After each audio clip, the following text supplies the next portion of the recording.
अस्सलाम वालेकुम व्यूअर्स, क्या हाल है आप लोगों के। आज जिस टॉपिक पे हम बात करेंगे बहुत ही इंटरेस्टिंग और इम्पॉर्टेंट टॉपिक है। मेरे बहुत सारे क्लाइंट्स ऐसे हैं जो मुझसे पूछते रहते हैं वक्तन फ़क्तन कि हमें लेबर लॉज के बारे में कुछ बताएं, लेबर कोड्स के बारे में कुछ बताएं। हम जो जॉब्स करते हैं उन जॉब्स में हमें प्रॉब्लम्स आती हैं और उन जॉब्स में हमें जो है वो ग़ुलामों की तरह हमसे ट्रीट किया जाता है। तो क्या सॉल्यूशंस होने चाहिए। और मैं ख़ुद भी ये फ़ील करता हूँ कि बहुत सारे ऐसे एम्प्लॉयज़ हैं हमारे जो एम्प्लॉयर्स हैं वो बेसिकली गलत करते हैं एम्प्लॉयज़ के साथ और उनके साथ ज़्यादतियाँ करते हैं, जिसकी वजह से मैं ये फ़ील करता हूँ कि उन्हें इन राइट्स का पता होना चाहिए कि आपके राइट्स हैं क्या। तो मैंने सोचा कि इस पे वीडियो बनानी चाहिए। तो अभी सबसे पहले तो मैं आपको एक बात बताऊं कि जो एम्प्लॉयर होता है उसको चाहिए कि अपने जो एम्प्लॉई है उनको ग़ुलाम की हैसियत ना दे, उनके साथ अच्छा सलूक करे और उनको ऐसे ना ट्रीट करे जैसे वो आपके ग़ुलाम हैं और वो आपके लिए काम कर रहे हैं, आप उनको पे कर रहे हैं। जब वो आपके लिए काम करते हैं तो आप उनको पे करते हैं और उसकी जो उजरत है, जो पेमेंट है, उसको हम सैलरी कहते हैं। तो सबसे पहले तो एम्प्लॉयर को ये चाहिए कि प्रॉपर तरीके से सैलरी एक अनाउंस करें। वो सैलरी जो है वो उस एम्प्लॉय को मिलनी चाहिए।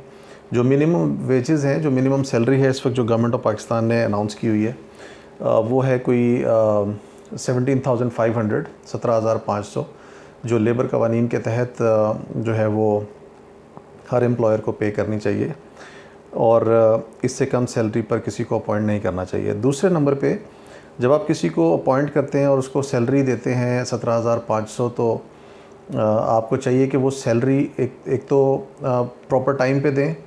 जो ऑफिस टाइमिंग्स हैं उस पर सैलरी उनको अदा की जाए, हर महीने अदा की जाए। और उसके अलावा जो प्रॉब्लम्स हैं उनके अगर सैलरी के पॉइंट ऑफ व्यू से तो उनको भी देखा जाए। मिसाल के तौर पे आपको अगर किसी को सैलरी देनी है तो उसका एक वक्त मुकर्रर किया गया है। वो भी लेबर कोड्स ने जो कवानीन बनाए हैं, जो लेबर कोड्स के तहत जो कवानीन हैं उनमें ज़िक्र किया गया है, जिसमें 150 से ज़ायद कवानीन है जो जिन पे काम अभी हो रहा है और जो बने हुए हैं। उसमें से एक कानून ये भी है कि हर महीने की 7 तारीख को आपको जो सैलरी है वो दे देनी चाहिए एम्प्लॉय को। अगर आपकी फैक्ट्री में या आपकी जो कंपनी है उसमें 1000 से कम एम्प्लॉयज़ है, अगर 1000 से ज़्यादा एम्प्लॉयज़ है तो आपके पास 10 तारीख तक का मार्जिन है। आपको 10 तारीख तक पेमेंट जो है वो कर देनी चाहिए अदा तमाम जो एम्प्लॉयज़ हैं उनकी। उसके अलावा उनको ज़ाहिर है कुछ अखलाकी चीज़ें भी हैं जिसमें उनको परेशान ना किया जाए एम्प्लॉयज़ को, जिसमें उनकी सैलरी जो है वो रुपीज़ की सूरत में उनको ट्रांसफ़र की जाए। ये ना हो कि उनको कॉइन्स दे दिए जाएँ, उनको सिक्के दे दिए जी, ऐसा इस तरह की हरकतें नहीं होनी चाहिए। उनके ख़िलाफ़ भी कानूनी कार्रवाई हो सकती है। एक तो बात ये है। दूसरे नंबर पे जो है आप ये देखें कि गवर्नमेंट का इदारा एक सोशल सिक्योरिटी, जिसके तहत आपको सोशल सिक्योरिटी कार्ड्स जो हैं वो मिल जाते हैं। उसमें भी एम्प्लॉयर को चाहिए कि सोशल सिक्योरिटी कार्ड जो है वो एम्प्लॉई के नाम के बनवाए जाएं और उसकी एक सर्टेन अमाउंट होती है, ऑलमोस्ट कोई 1200 रुपीज़ जो आपने पे करनी होती है पर मंथ, जो हर एम्प्लॉई के एंड पे उनके अकाउंट में सेव होती रहती है।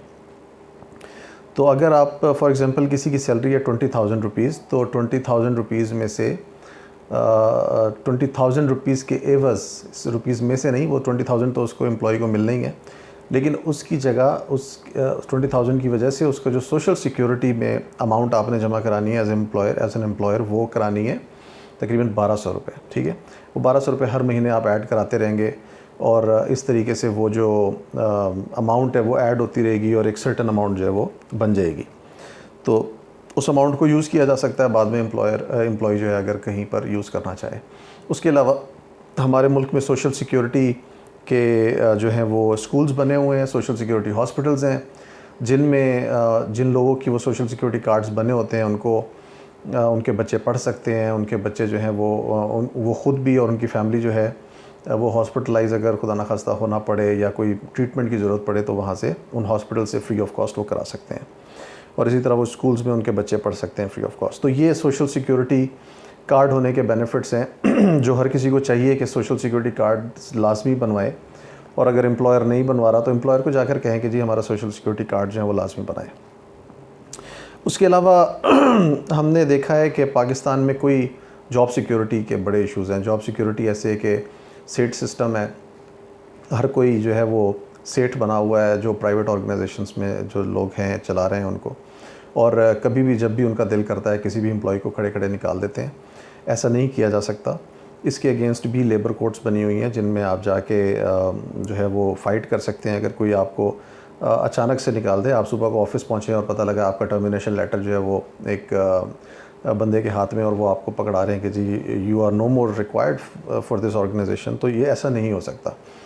आपको एक प्रॉपर तरीके से आगाह करना चाहिए। आप अगर कोई मिसकंडक्ट आपसे हुआ है तो उसके लिए कोई इंक्वायरी होनी चाहिए। उस इंक्वायरी में पता लगना चाहिए कि आपसे वो मिसकंडक्ट हुआ है या नहीं हुआ।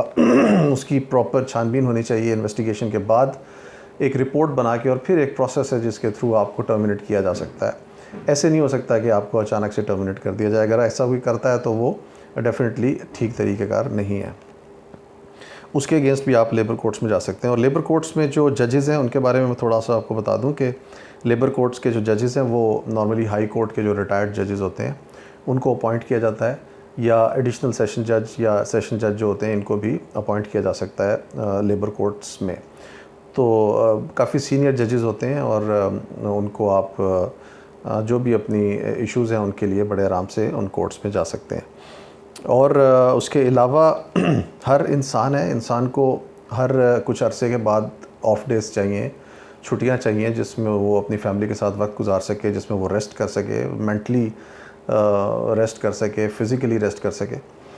तो वो छुट्टियां भी हर सूरत में हर एम्प्लॉयर ने, हर कंपनी ने जो है वो फ़राहम करनी होती है हर एम्प्लॉय को, जिसमें 14 एनुअल लीव हैं जो सालाना जिनको छुट्टियां कहा जाता है। 14 एनुअल लीव हैं और ये पेड लीव हैं। अगर 14 एनुअल लीव कोई शख्स नहीं करता तो उसकी अगेंस्ट जो 14 दिन की सैलरी बनती है वो उनके अकाउंट में ट्रांसफ़र की जाती है। उसके अलावा जो है वो कैजुअल लीव होती है, जो कैजुअल लीव कभी भी आपको ज़रूरत पड़ जाती है, अचानक से कोई काम पड़ गया आपको, तो वो आप कैजुअल लीव जो है वो करते हैं, और 10 वो आपको अलाउ होती है, और 8 सिक लीव आपको जो है वो अलाउ होती है। सिक लीव होती है जो मेडिकल लीव जिनको कहते हैं, जब आप बीमार हो जाते हैं या कोई इशू हो जाता है आपके साथ, तो आपको 8 दिन की वो भी छुट्टी मिलती है। तो टोटल ये तकरीबन 32 डेज़ बनते हैं, 32 दिन सालाना, जो आपको ये छुट्टियां मुख्तलिफ़ तरीके से मिलनी चाहिए जो कानून के मुताबिक है। और अगर सिक लीव आप 8 जो सिक लीव हैं आपकी, वो अगर आप नहीं करते तो उसको या वो आप डिवाइड करना चाहते हैं तो आप उसको 16 लीव्स में डिवाइड कर सकते हैं, शॉर्ट लीव्स में। या आप 8 छुट्टियां पूरी कर लें मेडिकल, या आप 16 मेडिकल शॉर्ट लीव्स जो हैं वो ले सकते हैं। तो ये लीव का एक क्राइटेरिया है जो गवर्नमेंट ऑफ पाकिस्तान ने अनाउंस किया हुआ है, और जो लेबर कोर्ट्स में जिनके अगेंस्ट आप जो है वो जा सकते हैं अगर आपको फ़ील हो कि इनमें से कोई भी राइट आपका जो है उसको छीना जा रहा है, या आपका राइट आपको दिया नहीं जा रहा, या उसमें कोई प्रॉब्लम जो है वो आ रही है, तो आप ये सारे काम कर सकते हैं। तो अगेन यही बात है कि हम लोग अपने राइट्स के लिए ज़रूर हमें पहले तो पता होना चाहिए कि हमारे राइट्स हैं क्या, और फिर अगर हमारे राइट्स के अगेंस्ट कोई शख्स जाता है तो हम उसको कैटर करना हमें आना चाहिए कि हमने उससे जो है वो किस तरीके से बचना है और किस तरीके से उसका हल निकालना है। तो आज की वीडियो मेरा ख़्याल है इतना काफ़ी है कि जो मैंने आपको बताया, प्राइवेट जो ऑर्गेनाइजेशंस की इजारादारी है, जो लोगों को मिसगाइड करते हैं और जिस तरीके से उनके साथ जुल्म ज़्यादती हो रही है हमारे मुल्क में, तो उसके लिए मैंने आज की वीडियो बनाई है। इस हवाले से फ़र्दर कोई मालूमात आप लोगों को चाहिए हो तो मुझे ज़रूर डिस्क्रिप्शन में लिख दीजिए, मुझे डिटेल में लिख दीजिएगा, जो आपके कमेंट्स हैं उसमें लिख दीजिएगा। डिस्क्रिप्शन में मैं आपको हर दफ़ा अपनी मालूमात देता ही हूँ। मेरा फ़ोन नंबर, मेरा ईमेल एड्रेस, सारी मालूमात डिस्क्रिप्शन में अवेलेबल है। आप मुझसे कांटेक्ट कर सकते हैं और अपने केसेस के सिलसिले में बातचीत कर सकते हैं। नेक्स्ट वीडियो तक के लिए इजाज़त दीजिए। मेरा चैनल ज़रूर सब्सक्राइब कर लीजिएगा और बेल आइकन को भी क्लिक कर दीजिएगा ताकि मेरी जो भी लेटेस्ट वीडियो आएगी वो आप तक पहुँच जाए। बहुत शुक्रिया। अल्लाह हाफ़िज़।